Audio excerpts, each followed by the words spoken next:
তোর মতো মাইন্দারি করি না, মাইন্দার কনকার। মাইন্দার বলছিস কাকে মাইরি? আমাকে এই জায়গায় রাখা হয়েছে কেন জানোস? সিটার পিটাইতে, সিটার। আমি সিটার পিটাই, বুঝছো? আমার কোনো কাম নাই, আমি এখানে খাড়াই থেকে সিটার খুঁজি। একটা সিটার পাইছি, ওইটা বাইরে গেল, ওইটারে পিটামু, বাইরে এলি পিটামু ওইটারে, বুঝছো?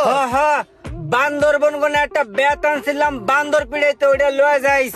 বস, নতুন লড়ে যে 500 পিস মোবাইল আসলো, নামলে আমার কাছে দেন। আমার তো কোনো কাম নাই সিটার পিডেন ছাড়া। তাহলে আমি এক কাম করি, আনবক্স করি বলবে।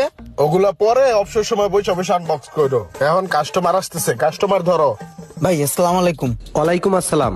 ভাই কি লাগে দেখেন। আমি তো একটা 15 প্রো ম্যাক্স ইউজ করি, আমার সেকেন্ড ফোন হিসেবে আমাকে একটা 15 প্রো দেখান। ও বস, মালটা দেখান তো। এই যে ভাই, এটা দেখেন 100% হেলথ আছে, জাস্ট আনবক্স হইছে। বস, আপনি এই ফোনটাও দেখতে পারেন, এই ফোনটা খুবই ভালো হবে। জাস্ট আনবক্স হইছে, এখন পর্যন্ত এই ফোনটা ইউজ করা হয় নাই। জাস্ট একবার চার্জ দিছে, 100% ব্যাটারি হেলথ আছে। ঠিক আছে, আপনি এই ফোনটা দেখতে পারেন, খুব ভালো হবে। প্রাইসও রিজনেবল এর ভিতরে আছে। মনে করেন এটা যদি আপনি নেন 1,24,000 টাকার মতন পড়বে। নেন, অথেন্টিক ফোন নেন। এটা দেখাই, আরেকটা ফোন আছে, এটা দেখতে পারেন, 31 বার চার্জ হয়েছে, মাসখানেকের মতো ইউজ হয়েছে। এটা যদি নেন তাহলে টাকাটা একটু কম পড়বে। এটা নিলে আপনার 1,12,000 বা 10,000 টাকার মতো রাখা যাবে। আচ্ছা, এটা জেনুইন ফোন তো না? কোনো ভেজাল হবে না তো? ভাই এটা কি বললেন? এটা না বললে মাথায় একটা বাড়ি দিতেন। আপনি আই টাচ বিড়িতে আসছেন, এটা কি ফাজলামি নাকি চুদুর বুদুর নাকি? আপনার যে কোনো সময় যে কোনো প্রবলেম হবে, আই টাচ বিড়িতে চলে আসবেন, সাথে সাথে সমাধান। আরে ভাই, এটা একটা বিশ্বস্ত প্রতিষ্ঠান, এখানে কোনো চল্লি বললি তেনার গুল্লি চলে না। ঠিক আছে ভাই, নিঃসন্দেহে আপনি নিতে পারেন, কোনো সমস্যা নাই। আচ্ছা, একটু ডিসকাউন্ট করা যায় না? বস 500 টাকা একটু ডিসকাউন্ট করে। ঠিক আছে, সমস্যা নাই, আপনি 500 টাকা কম দিয়েন। সকাল থেকে কতগুলো মোবাইল বেচে লাইলো, মনে হয় কাস্টমারের কাছে মোবাইলটা বেচে লাইলো। এই বেটা, কাস্টমারের কাছে মোবাইল বেচে, তুই কি করস? আচ্ছা ঠিক আছে, আপনার কথাবার্তা আর ব্যবহার আমার কাছে খুব ভালো লাগছে। একমাত্র আপনার জন্য আমি এই ফোনটা নিতেছি। এই ফোনটা প্যাকেট করে দেন। বস, মেমো করে প্যাকেট করে দেন। এই যে ভাই মোবাইলটা। 80 তাহলে, আল্লাহ হাফেজ। জি ভাই, অবশ্যই আবার আসবেন। হ্যাঁ, আসসালামু আলাইকুম। কিরে রুমান্না, মোবাইল বেচ চালাইছে আরেকটা। চা খাওয়া মানে বচের কাছে বকশিস দিয়ে গেছে। তোর তো বেটা মাছি মারন ছাড়া অন্য কোনো কাম নাই। মাছি মার, ওই যে মাছি উড়ে। ওই হন, চা খাবি? বসের কাছে কাস্টমার 100 টাকা বকশিস দিয়ে গেছে, ওটা লয়ে যাই, চা খাই আয়। তুই একটা কাজ করিস, বকশিসের টাকা জমাইয়া মার্কেটের সামনে ফুটপাতে একটা দোকান দিস, ওখানে হেডফোন, চার্জার, কট এগুলো বেচিস, ভালো লাভ হইব। তখন তোর বসের লয়ে দুইজনে মিললা চা খাবি। চলে পাগল পিটাই, এখন শেষর পিটাই না।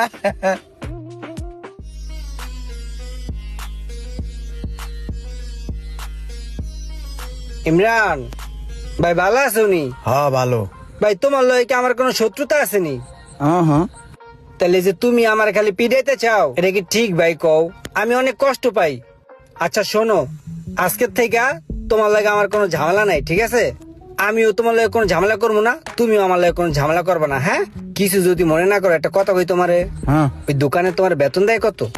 16,000 টাকা। কি কও? তুমি যে কষ্টগুলো করো, তাছাড়া যে হারে সেল করো, তুমি তো মিয়া মিনিমাম 36,000 টাকা ডিজার্ভ করো। তোমার কি লেগে মিয়া এই 16,000 টাকা বেতন দেয় আর হ্যাঁ চাকরি করো? তুমি আমার দোকানে আয়া পারো, আমি তোমারে 36,000 টাকা বেতন দিব। হ্যাঁ, হাসইও। হ্যাঁ, চা তার কিছু নাই, কথা সত্যি। মাসে মাসে তোমার 36,000 টাকা বেতন দিব। তুমি একটা কাম করো, আজকে যাইয়া ওর চাকরিটা ছেড়ে দাও, কালকে থেকে আমার কাছে জয়েন করো, অ্যাডভান্স 1 মাসের বেতন দিয়ে দিব নে। চা খাও। হ্যাঁ, আমি গেলাম। তাইলে তো সোহাগ মিয়ার দোকান থেকে ভাইগে যাইতে হয়। আজকেই যে না করে দিব, আর চাকরি করবো না সোহাগ মিয়ার দোকানে। এক্সকিউজ মি, হ্যালো ভাই, একটা জিনিস আমি খেয়াল করতেছি কিছুদিন যাবত, মানে লোকের কদর যে না করতে জানে, সেইখানে আমি মনে করি না থাকাটাই বেটার। আপনি আসলে মানি লোকের কদর করতেই জানেন না। জ্ঞানী যারা বোঝে তারা শুধুই এশারায়, নাদানের বুঝাইতে পারো কে আছো কোথায়। ভাই আপনি একটা নাদান। আমার মতো একটা সেলসম্যান যে কিনা এই আই টাচ বিডি শপে মান্থলি একটা বিগ অ্যামাউন্ট সেল করে থাকে, তাকে আপনি কোনো কদর করছেন না, তাকে কোনো ইজ্জতই করছেন না। তো ভাই আমি অনেক চিন্তা ভাবনা করে দেখলাম আমি আপনার দোকানে আর থাকতে পারছি না। তো ভাই দোয়া রাখবেন, ভালো থাকবেন। আজকে থেকে আমি বিদায়, চলি, বাই। কি রে ভাই, হুট করে বেতনের উচিলে চাকরি ছেড়ে দেওয়ার লোক তো হয় না। আর আশেপাশে কেউ কান পড়া দিছে। রোমান ভাই একটা কথা জানেন, ওই সোহাগ ভাই আছে না, হ্যাঁ হুদাই খালি পেটটা লয়ে বয়ে থাকে, কোনো কাম কাজ করতো না, সব কাম আমি করতাম, কাস্টমার ডাকা থেকে শুরু কইরা। বুঝছেন, আমার ভিতরে একটা এক্সট্রা পাওয়ার আছে, কাস্টমার ডাক দিলে আয় পরে। ও ভাই কি চাইলেন, এদিকে আন। বলো নি কাস্টমারটা ডাক দিলাম আইলো না। এলো এটা গুছা ধর। দেখছেন ভাই কেমনে মাসি মারে পেটটা লইয়া, আমি এ পড়ছি মানে দোকানটাই বন্ধর মতোই তো, কোনো কাস্টমার নাই, হুদাই বয়ে রয়েছে। এ, বড় ভাই কি অবস্থা, পেটে দানা পানি পরে, পেটটা তো হুগাই গেছে গা।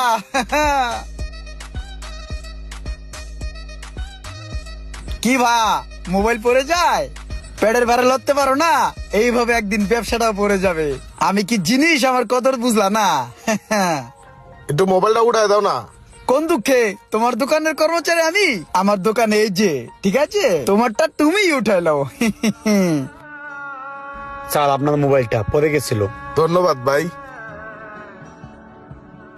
ভাই লজ্জায় পইরাই বলতে হইতাছে, এখন মাস চলে গেল গা, সপ্তাহ একটা পার হয়ে গেল গা, আপনি তো এখন রাও করতেছেন না, বেতন টেতন দিতেছেন না। এখন ভাই আমার পিঠ তো দেওয়ালের লগে ঠেকে গেছে গা, বাসা ভাড়া, খাওয়া দাওয়া বিল, বেতনটা তাহলে বিকেলে দিয়েন, তাহলে একটু ভালো হয়। এই বেটা তোরে কি এর বেতন দিমু, তুই কি কাম করছস? আমার মাসকে বেতন, আমি আপনার এনে কাম করি, বেতন দেবেন না? এক মাস তো হয়ে গেল, 36,000 টাকা বেতন। তুই কি এর কাম করছস?